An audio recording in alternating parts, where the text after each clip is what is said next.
Schweitzer. I'm Jeremy Lance, and man, finally back together in the same room. It's been tough chasing each other down lately. Yeah, I mean, I was traveling. Your family got COVID. Pretty much takes us all the way back through the holidays. Yeah, pretty much. Yeah. I was thinking about that. I was like, man, it was like early January, I think, the last time. Because I was in Disney. Mm-hmm. Doing some work travel. I did some work. Got stuck in Salt Lake City, and conned Delta into flying me to Atlanta to hang out with my parents. Oh, well, at least you didn't get stranded. They tried to. They were like, "Hey, your flight from Salt Lake to Cincinnati has been canceled to the surprise of nobody." Because this was that Thursday when when it was mayhem here. It just mayhem. And they were like, what we're gonna do, and here's our great plan at Delta, is we're gonna fly you to Seattle, and then you're gonna take the red eye to Cincinnati, which also has no shot of happening. So we'll get you stuck in Seattle. And I was like, just like an extra flight for fun. yeah, we're just gonna fly all around the U.S. And I was like, nah, I don't think I want to do that. Can you send me to Atlanta? And they're like, well, sure, but you can't get a flight out till Saturday. I was like, oh, okay, whatever. Sure, I don't care. Perfect. Little vacation with your parents. Yeah, no kids there to bother you. It was delightful. Your mom probably doted on you, got you some delicious meals made along the way. Yeah. Went out to dinner with like the aunt and uncle and everything. Like it was good times. And yeah, it was like the first time I was at my parents' house in like a decade where it's just like, oh, I can just sit and relax. There's like nothing going on here. There's nobody else here to like that I have to like worry about, take care of. Just conk off for a little bit. It's very delightful. Yeah, it sounds amazing. All the rest I wanted to get from our actual vacation in Disney that absolutely didn't happen was just in that day, just sitting around my parents' house. It's amazing what you can get done in a day. Gotta love it. Yeah, but we are back together. We are. We've seen a lot of each other lately. We really have been. We've your daughter's club team is, I guess, unofficially playing in a indoor league. Yeah, that's right. And you needed a couple players. So my girls are playing. Yeah. One of them reluctantly, one of them because she actually likes soccer. Well, it seemed like maybe the one that was reluctantly involved grew into it a little bit over the last match. She did better. Mm-hmm. Yeah, it's fun. Like that's like our new Sunday thing now. Is DJ really and I enjoy just sit there and just have some beers and watch our kids run around and play soccer together. Yeah, it's a real treat for me too. That's the indoor field that I grew up playing at. Yeah, my first foray into competitive soccer. So yeah, it's neat to not recreate my dad banging on the glass. The guy will yell at you. Mm-hmm. You saw that happen. Yeah, I know the rules there. I know you're not supposed to do that. So, no, it's been a nice little treat. We get to see each other. We got to just bring the mics there and just start doing this thing on Sunday afternoons. Should we just do live commentary of the match? Oh, man, that'd be... We kind of already do that a little bit anyways. We're like, here's that. Okay. What's happening? What are we doing? Oh, man, and that person has zero coordination. And my daughter ran somebody over again. Yeah, if we already didn't want to watch our numbers plummet, I think doing live broadcasts of 9-year-old soccer matches. 9-year-olds playing soccer. Definitely a good way to hit that up. We are not going to talk about 9-year-old soccer though, for the most part on today's show. Yeah, no, not in my notes. Checking the running order here. No, it looks good. Nope. Looks mostly clear of that. Don't believe there's any 9-year-olds on Arsenal. But we do have. The Premier League is getting back down and dirty. Yeah, and yes, it's also like very like they're trying to like make up some games from like when everything shut down again because of COVID. And it was really weird watching a Champions League game today, and then, also Manchester United and Brighton playing. I saw that score update. And I'm like, I definitely don't believe either of those teams made it to the knockout stages. Like I know United's out this year. Did Brighton qualify somehow through some remember back door? That one. I feel like I would have remembered that. Seagulls behind the trawler, something. I don't know. But no, it's that Graham Potter. He can just do it all. He really can. It's now that he's grown that beard, I really do think he can do anything.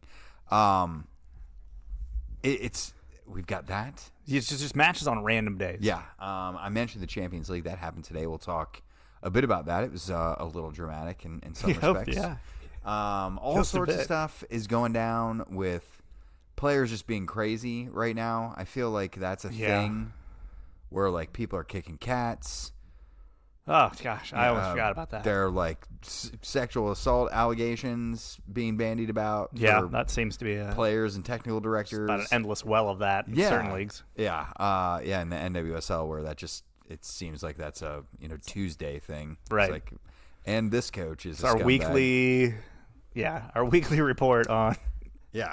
We could pretty much just do a whole show of winners and wankers and just cut out the winners part and just do wankers. Like on this week's show, we're going to list people who've been shitty in soccer. Yeah. And then that we could make a whole podcast series out of that probably.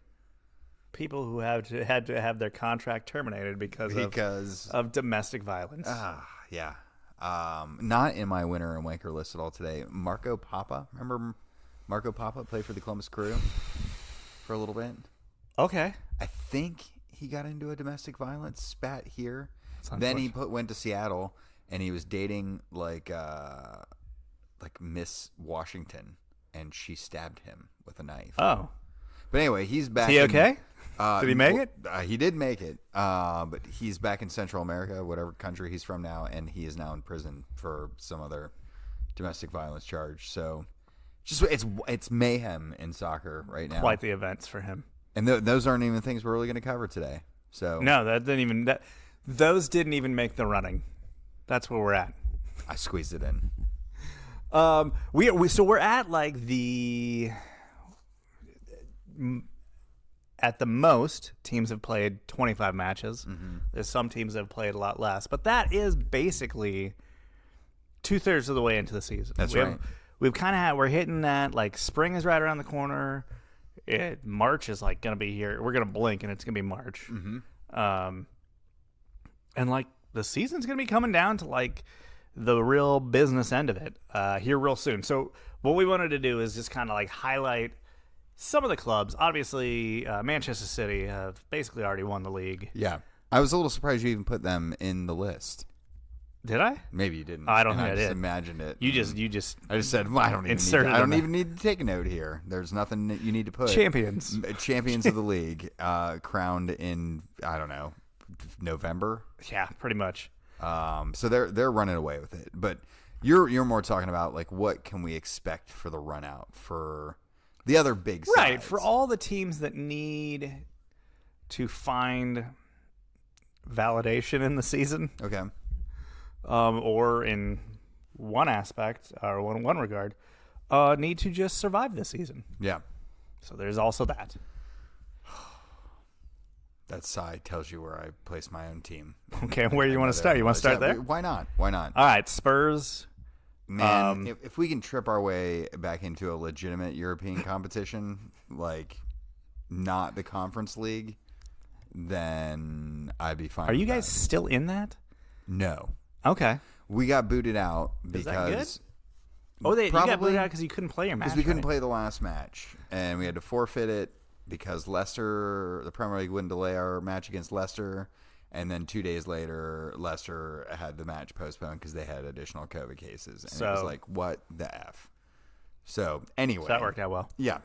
Once again, another example of like all the other leagues and federations in Europe do their best to help their top teams in their European competition by moving things around and making things convenient, where the FA and the Premier League have just been notorious for like trying to do nothing at all to help their Premier League sides out when it comes to that. Well, in some respects, yeah, but also like in other leagues outside of like a couple teams, like in each league, they're like anyone feels like they have a shot at those. So of course the rest of the league is like, help them out because I'm going to want help if I'm in that position at some point. Whereas in England, everyone outside of the top six is like, fuck them. Yeah. Because we don't my problem. I can't get into those spots, so why should I care to help them at all? In fact, I'd like to play them at an inconvenient time for them. Yes, please hamstring them so that we actually might have a shot at winning. Yeah, exactly. So Spurs coming off, I believe what most would consider a very concerning performance against Wolves. Which followed a very concerning performance against Southampton. If they were struggling with Sunderland, Yeah. that's a League One side. That would have been a real problem. Yeah, and then I think they had a loss prior to that as well. So that's 3 on the trot. And by the way, we have Manchester City at the weekend, so that ought to be fun. Going into this past match, though, you did have some of the best, the best points per game going on. Mm-hmm. And as I was trying to tell my coworker, yeah, but you still have to actually win those games that you have not played yet. Yeah, like those matches in hand are only useful to you if you win them. Yeah. Otherwise, they're not really helping anything. No, they're literally nothing. So I guess the main thing for you guys is it is obviously top 4 is the goal largely, but is that doable? I don't want to say it's not, because I feel like if you look at the tail end of that pack. Okay. And we're going to get to a couple of these other sides here in a minute, but there's 2 sides I feel like are pretty much just shoe-ins. Like, they're going to be in the Champions League next year. But that last spot is really kind of up for grabs. Okay. United are dicey. We'll talk about them in a moment. Yep. Arsenal are dicey. We'll talk about them in a moment. Mm-hmm. Spurs, literally, dicey is in their DNA. So it's what they are. Yeah. So, they could potentially make it in. But I think that's... West Ham's just there, and you're like, okay. You're reminded that they're there, but they also I think this Kurt Zuma thing is really. I mean, we'll get into that. Could this be the thing? Could that be the thing that derails a top 4 season for them? What caught the cat's tail or whatever? Yeah, right. I maybe. So let's transition to them, because I've talked about Spurs and okay. Potentially, I think the Champions League within reach, but Europa League is, I think, the respectable outcome. Would that be good enough for you guys? I mean, obviously considering.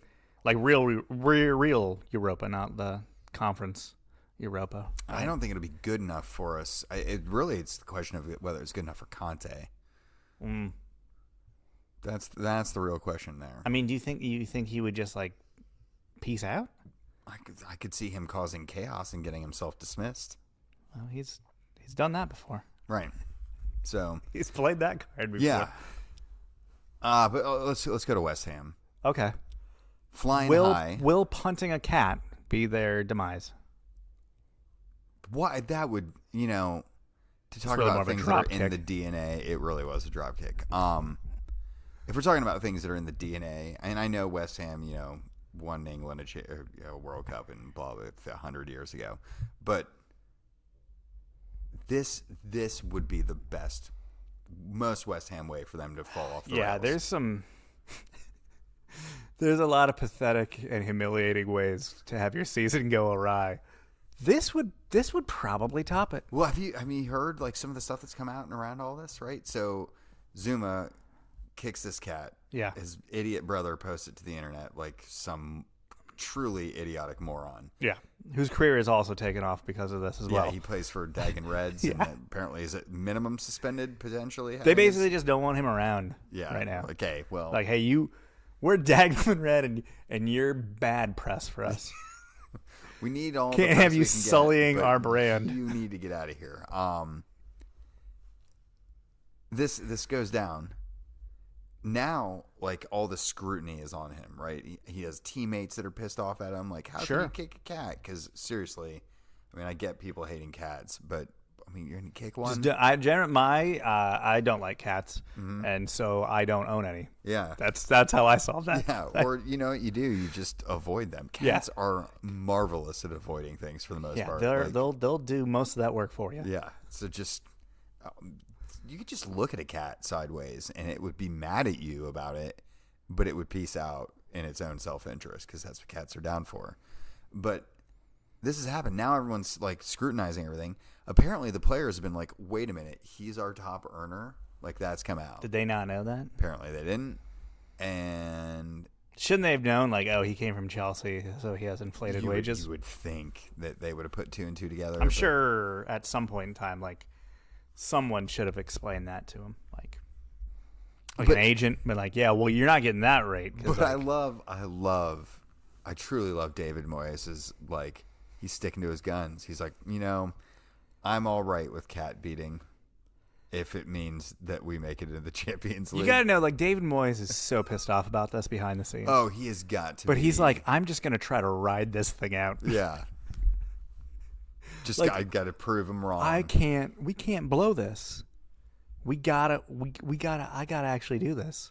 And so there it is. Old Gil from The Simpsons is just going to pretend that nothing's going on. It's just, like, I love every time whenever he lands in the team sheet. Like, everyone thinks, like, this is the week that surely now that David's going to be like, I can't.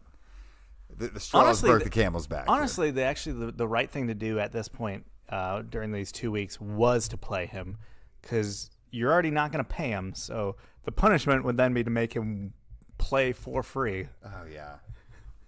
Take that. You're going to go, we're not even subbing you out. You're going 90, and you're not getting a cent.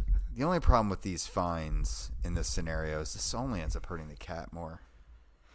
Well, the cat's been taken away, right? Oh, yeah, it's probably cat has been removed. Whatever SPCA services over there that is responsible for pet care. Cat Ministry of Cats and of the UK government in the Department of Pets office right there on Downing Street. I mean, it's right down the street. You could see Boris stopping in there. Some would say that's what his hair is. It's actually just a cat. cat. Just a cat, just laying right there on top. Dipping into our political podcast show here. I could see this being what makes it all fall down. I really could. Gosh, what a way to go out. I mean, it would be among the most amazing epic failures. It's a bad, yeah. It's like, just hey, bad. Remember that year where West Ham was defying the odds and they were almost assuredly going to make it in the Champions League? Like, they were really good, and then Kurt Zuma, their center back, punted a cat. Punted. A guy whose middle name is Happy got mad at a cat. His actual given Happy Zuma. Cat kicking Zuma, just punting kittens out here on TikTok. Thanks to his brother for posting that. Really should have made it a boomerang. For full effect. So West Ham maybe have burned through all 9 of their lives at this point. Yeah, they're. I saw you also had Everton on the list. How confident are you feeling about your boy in the hot tub, the man that your wife would let you cheat on her with, Frank Lampard? Can he steer them? I mean, they're 5 points from the drop. There's a lot of steering that needs to happen. Of safety. They're going to have to swim fast. Yeah. I don't know. I think so. I think they're going to be all right. I think they're going to survive. Now, how well they survive, if they're able to actually even like climb into the middle half of the table, I don't know. But yeah, he definitely seems like he's got the guys believing. I saw someone, and he really only needs it to be believing for like another 60 days. I can't even remember who I saw the quote from, and I'm really showing my punditry skills here by not caring who it actually was that said it. But someone described Frank Lampard as a tactical genius, and like it'll be great to have him there to help him with his career. And tactical genius is. We kind of reserve that phrase for like your Guardiolas, your, Sir Alex Ferguson. Sure. Yeah, but Frank Lampard's apparently among them. I mean, he is a guy that does seem to be very serious about his studying of the sport. Sure. And he's going to will himself to be a great manager. Like, he's just going to. I'll watch that film 20 more times just to make sure I get those extra reps of being to make me a better manager. He would seem like the type that would do that, annoyingly so. Yeah. Like, oh, what are you doing there, Frank? Well, I'm going to watch this tape for the 15th time. Like, all right. Okay, well.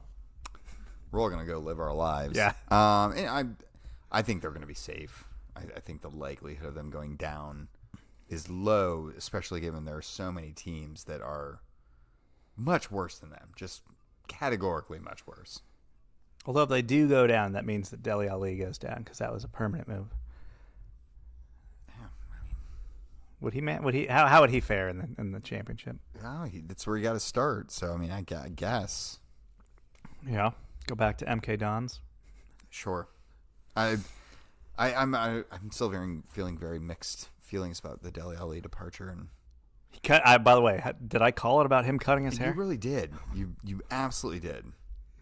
And that was a good sign. I said if he's actually going to change and put in the effort for Frank, you'll see it by the fact that he cuts his hair. Frank was like, "Hey, why don't you get rid of that clown stuff up there?" What was the Ron Swanson line? Are the scissors broken in your home, son?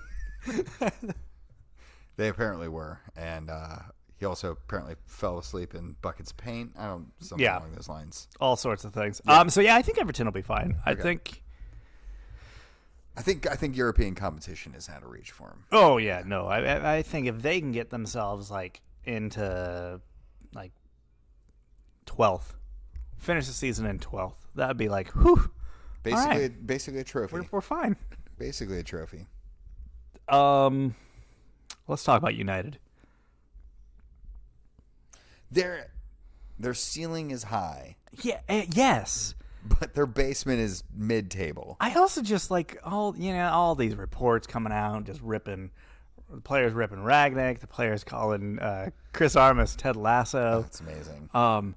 It does feel like that this side has once again got themselves into position where they are on the verge of coming clean off the rails at any moment. I mean, they really are. Like this season could either they could ride it out and go, 4th or 5th and have a respectable finish this season, or even more likely, it's just going to be just a complete ball of fire. It seems incredibly likely that ball of fire is where we're heading. I, for one, am all for it and need it to happen. When the Sir Alex transition happened, I think we all thought they'll have a little bit of a time trying to adjust to this. Yeah, that was 2013. But they'll find their feet. If you told me that this would be happening 9 years later, I would think that's an absurd proposition. They're way too rich. David Moyes knows what he's doing, and everything's going to be cool. But now they got Ralph Ragnick and Chris Armas running things over there. I mean, that would be wild. If you were to go back to the spring of 2013 and tell a United fan, in 9 years, you're going to go at least 9 years without a title. Oh, man, I would love to tell a United fan that. But they wouldn't believe it at the time. Yeah. They'd be way too proud about the situation because they had just been living the good life for all those years. And I think we all got feeling that way, like, well, certainly United won't fall that far and for that long. Like, they're going to get their guy in and they're going to not miss a beat. I think we all expected that. Here we are. Not what transpired at all. I don't think the Champions League is in their sights this year. So you think that crater? Enough so that they land outside the top 4. Okay. Let's go to Arsenal. They actually have the most games in hand still out of the lot. They have 3 matches in hand. I think they also have something kind of going for them. We'll talk about here in a second if they're actually just any good as a squad, because I think that is still really up in the air. But they're unlike pretty much all the other teams that they're going up against. They're in 0 competitions. Yeah, that is true. Like, their misfortunes in cup competition has actually set them up for a very easy final stretch here where they don't have all these little other things going on. Well, they have themselves going on still, like Martinelli getting sent off. They still have that. It's just they create their own obstacles when they don't exist. Sure. So, are they actually good enough to finish in a top 4 spot or a European spot? I can see European spot. So back to Europa League, maybe in the Europa League. That's a bit beyond them. But what's the St. Totteringham's Day temp check?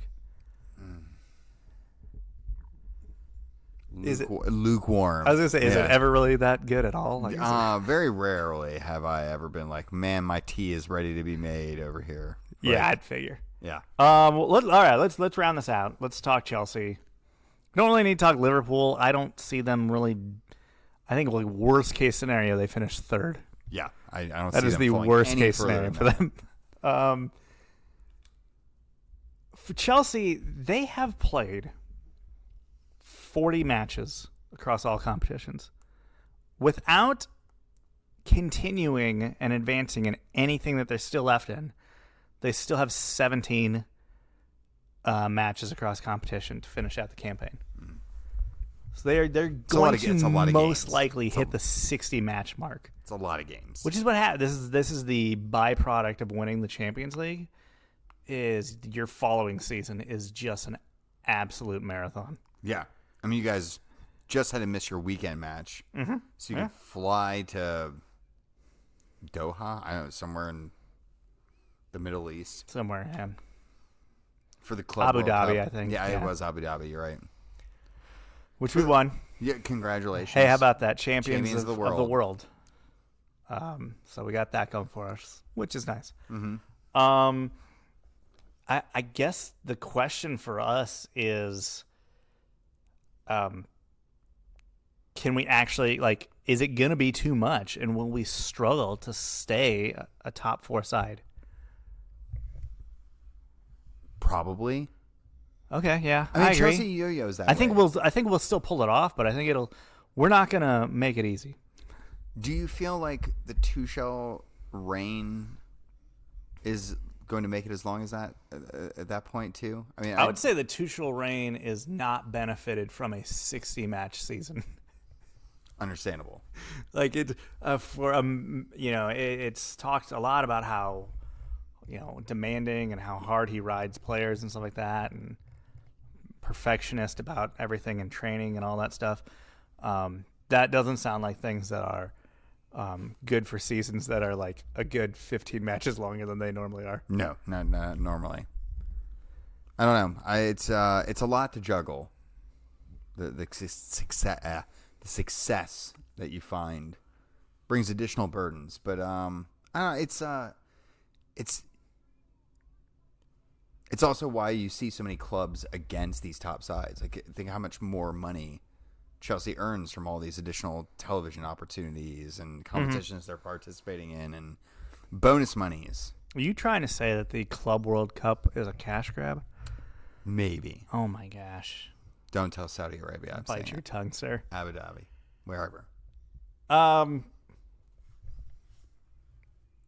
go to Champions League. Okay. Sounds lovely. So it started already, but like, I don't know. I still want to do some pick'ems. Okay, we can do that. So, I don't know. I guess, do you want to start with the two matches we had today? One of them, I would say, is already out of reach. Yes. We're just gonna chalk off, like, we're not gonna make our predictions of the Manchester City Sporting matchup, seeing as how that is after one leg, 5-0 in favor of the Citizens. Bad news. Not great. PSG grabbed a late winner, like last kick winner. 94th minute, I believe. Over Madrid. Do they see this one out? I think they do, and there's two reasons for that. One, Madrid played it was awful. It was, I don't know if you watched this match. The ball was largely in their defensive half. I think they only had 3 touches in the offensive final third in the first half, which it was just stupid. And a lot of this was Courtois standing on his head. Otherwise, this game actually probably could have got out of hand. And I just don't think this Madrid side, as currently constructed, has the maturity to pull themselves out of this hole right now. Like, they're going home. They'll be playing in front of their home fans. It's a tough place to go. But I don't know. It kind of feels like a bit of a down year for them. And if it's ever going to click fully for PSG, I think this is the last year for them to really make it click. Okay, moving. I'm gonna agree with you on that one. I'm gonna say PSG is gonna get that. Salzburg, Bayern Munich. Ooh, Munich. I'm going to go Munich, despite the fact that they let Jurgen Locadia score against them at the weekend. Unbelievable. It also perhaps a testament to maybe he's a better player when he has other good players around him. It's weird how that works. Yeah, weird. Inter and Liverpool. Liverpool. Yeah. Okay. Inter in a little bit of chaos at the moment as well. So. Yeah. That'll happen. Conte will leave a chaos in his wake. Mm-hmm. Atletico and Manchester United. Atletico. Yeah, I'm going to go Atletico. Yeah. Benfica, Ajax. Benfica. I'm going to go Benfica on that one. Yeah. Also Seems to be club some in chaos. turmoil going on at Ajax. Villarreal and Juventus. Juventus. Yeah, I'm going to go Juventus. And then Chelsea and Lille. It's tempting to say Lille here. I'm going to go Chelsea, but again, much like I think how they're going to get top 4, they're not going to make it comfortable. No, not at all. Okay. Domestic stuff, stateside. We'll do our big MLS preview next week. Yeah, that's coming down. We've got crazy to think that like the MLS season is 2 weeks from now. It's really COVID doing a number on us here again. I feel things get pushed around and endless soccer just rushing up on it. It is exciting though. Like preseason's happening. I've watched a couple of preseason games here and there. Big kit drops coming. Yeah. Some of them already starting to fall. SC Cincinnati are unveiling what is most likely an orange kit this week. Seeing the return of centered patches, I saw that. I saw that LAFC one, and I was like, really hate centered patches. And that LAFC jersey looks kind of awesome. But the centered patch just kills my vibe. The center patch kind of works on that one though, because it does have a bit of a retro vibe. Yeah, that, like the pattern and everything. Yeah, it's got a Art Deco-y, inspired design. So I'd say that if it's going to work on any jersey, it kind of works on that one. Okay, fine. We'll get another big news: Chicago Fire taking another step towards trying to win the World Cup, bringing in a human lump of muscle. And Shaqiri, love it. I think he's gonna do well. I think he will too. Think of how a Giovinco did in this league, like a little low center of gravity creator that kind of plays behind the forwards. I think there's a potential for this to be a really successful marriage. All part of Chicago's. Kind of they're pushing out that big rebrand this year. I mean, this is the year that they got the new logo. That's not the other new logo that was terrible. Yep. This is the good one that again, how did it take them 27 years to go the Chicago flag. Those are good colors. How do we use those? They have an iconic flag too at that. Yeah. Really think a few of those probably should have. But they waited this entire time. They had a truly amazing away kit by Puma back around the early 2000s, maybe about 2007. That was light blue, had a white.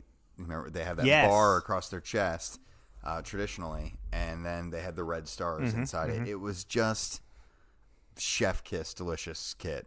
Tried forever to get my buddy who played there to steal me one, but. Couldn't do it, huh? Never could get his hands on, or at least never attempted, for all I know. So, yeah. Other big name, Douglas Costa. Yeah. Joining Galaxy on a loan that will become a permanent move, I guess, in the summer. Yeah. Something. That's the way it felt. He's also like a loan off a loan. I feel like. He was. Yeah. Yeah. He was already loaned out for this season. Somewhere in Brazil, and then that club in Brazil was like, we're going to loan him too. It's like loanception. A loan within a loan. A loan within a loan. Feels like the FDIC should have something to say about that. And then Charlotte's manager, whose name I did not take the time to look up. Early contender for MLS Quote of the Year. We're screwed. Yeah. His words basically about the state of the roster. Truly amazing stuff. I'm like, sometimes that they're thinking it, but literally just went out and said saying it out loud. Yeah. There's... you don't like to take pleasure in other people's misery, but as an FC Cincinnati fan, to see another first-year club make all those same bad choices that FC Cincinnati made, it kind of makes you feel a little bit better. Like, good. Someone else is also stupid. Yeah, definitely. I mean, when they started putting that team together, everyone was like, "Oh, hey, don't do that." Hey, did you watch the last? No, you didn't. Okay, no, that's a lot of internationals. Oh boy, here we go. If only they had a USL club to promote like 11 dudes from. No, that'd be too much to ask for. One could only hope. That's all I got for domestic news. Winners and wankers. I think that's where we're at in the show. Why don't you give me your winner for this week, Jeremy? My winner or my wanker? What do you want? Oh, yeah. Let's start with the wanker. Let's do the negative stuff first. My wanker is I think you talked about this last week a little bit, or our last podcast about the people that have to like do the or I think it was actually a conversation you and I had on text of how when the Super Bowl comes around, everyone has to be like, "Oh, sports ball!" Like there's that faction. Yeah, I'm not watching sports today. After the Super Bowl, and the ratings come out. There's always the faction of people going like, "Well, actually, the most viewed sporting event." And that's always the soccer community have to go. It's the Champions League final. Actually, the Champions League final World makes Cup final. like double or triple depending on the year. Cool, got it. Also, by the way, the actual real answer is the Tour de France generally actually has the most viewership globally. So you don't even win that argument because they're generally like in like the billions. Yeah, it's like days. Yeah, it's a month long. Yeah, stacked you just up. you just racking them up. Yeah. But like, why? What are we gaining? I know we're not gaining. People wanting to engage the soccer community. No, it's certainly not something that's happening. Yeah, I just like every year it's the same thing. Oh, actually, like people that think that the Super Bowl is the biggest sporting event, they're idiot. Like, hey guys, everyone by now pretty much already is aware of that. The few people that don't, like, those are just the people that just aren't going to get much, and it's just like, I don't know why you're wasting your time with them. You're kind of almost the fool for doing that. Also, the Super Bowl is not. The Super Bowl is not the most viewed sporting event. True, but the Super Bowl is like, it's different than any other major sporting event or championship on the planet as far as just the amount of like celebrities and like the other just accessories that go with the Super Bowl, of just like how entire marketing campaigns for like giant companies and product launches from like Budweiser and all these all revolve around the Super Bowl. You have just massive, like it's just a massive thing well beyond the game and like the broadcast.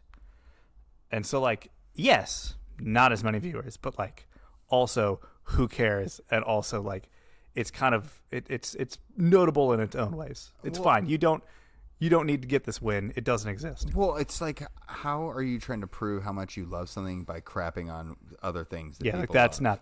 that's not how I love works. my thing more than you love yours. More Neat. people like what I like. Yeah. Okay. Okay, cool. Yeah. Now, it was like my go-to defense when I was a kid, and people were like, soccer's for sissies. And I'm like, soccer's the most popular sport in the world, so I guess we're all sissies then. But that's exactly what you sound like whenever you like come back with that retort ever. The funny thing is, most people that throw that around of like, oh, well, actually more people like soccer, so that makes it better, like, are also the same people that just hate top 40 music. Yeah. For that very reason. Oh, yeah. That's my wanker. All right. I think that's a pretty solid your wanker wanker for the week. I hinted at a couple of these options that we had going on around just players being wild. or former players in some circumstances. Had a lot of options. Rubinho. He's still in prison? He's not. Was he in prison? I thought, didn't he have that like a gang rape? Or Well, something that's horrible. So this is the gang rape. So Okay. the gang rape thing. So that finally went to trial or something? Yeah, it went to trial, and maybe even appeal. This happened all the way back in 2013. He and 5 other dudes apparently gang raped an Albanian girl who was out for her 25th birthday. But Italy just issued a global arrest warrant for him. Brazil will not extradite him, but if he goes anywhere else, pretty much he's screwed. Team America World Police are going to come get him, or what? Yeah, maybe. Maybe that is what's going to happen. He's going to start his own WikiLeaks, perhaps. But I'm going to not go with that one. I'm actually going to go with Ajax, who reportedly knew the technical director, Mark Overmars, former Dutch national team member, Arsenal player, had sent sexually suggestive and inappropriate comments to female colleagues before they extended his contract. So Omar's piece of crap. Like, fine, get out of here. But Ajax turning their head the other way on this, that's a bad look. Well, that's just like sitting there looking at it and going, nobody cares. This is not a big deal. Yeah. This is fine. For sure. But, yeah, it just shows how pervasive this is. We talked about how it's become omnipresent in NWSL. We've seen it in so many other scenarios now. We're hearing about the youth player crisis in England. I think Middlesbrough is where it kind of centered around, but it sounds like it was everywhere there. It's really like rampant in the sport. And Overmars, you can say like, oh, he's just sending messages, but this comes out of that culture too. So, yay, Ajax, for being a club that makes everyone have to learn how to do things better. What about your winner this week? My winner is, and I didn't want to give this to them because they also have 2 or 3 things that you could go throw them in the wanker category for currently, currently present day in the news. You can go, these guys suck. But dang it, that Portland Timbers kit that they dropped today was so good. It was so good. It's annoying. They have great branding. Their fan base is phenomenal. They've got a great ground. They're successful, or they have been for the most part. Like, you look at that, you see that picture fly by on your thread, and you're like, oh, man, that's awesome. Man, that is and then you awesome. scroll a little bit further, and you're like, oh, so they didn't reach out to Polo's wife at all to see if she needed any help. No. Okay. All right. Okay. I like the jersey a little bit less now. Yeah, it does make it a little bit tougher to swallow. It's like these Olympics or the upcoming World Cup. Yes. It's the year of problematic sporting events. Yeah, I don't like this. Excellent pick, though. Your winner? My winner, I'm going with former Spurs player, Eric. Lamella? No. I'm going with former Spurs player Christian Erickson, who made his return to the pitch in a reserve match for Brentford this week. Sad to see him pulling on a different shirt, but I thought that dude was dead on the field. I watched him die with my own eyes. So, and then when he was revived, you're like, yeah, but he'll his career's over though, right? He's got to have long-term brain damage or something for how long he was out. Will his heart ever be strong enough to endure a match? Yeah, just stoked for him. He's putting his own life in his hands, but that's what if he wants to go out that way, then more power to him. But it was just great to see him back out there. Like I'm excited that he's getting to do what he wants to do. I'm guessing they're kind of slow playing this. He's probably not going to make his debut for the senior team for a bit. I'm guessing, right? I mean, if they get dragged into this relegation scrap, all hands on deck. I don't think they have much of a choice at that point. Oh, there you go. Yeah. Exciting. I think that brings us to the end of this week's show. Yep. If you want to get a hold of us, you know how to do that. We're on the Twitters. Look for Jeremy Lance. I'm DJ Schweitzer. Bye. Bye-bye.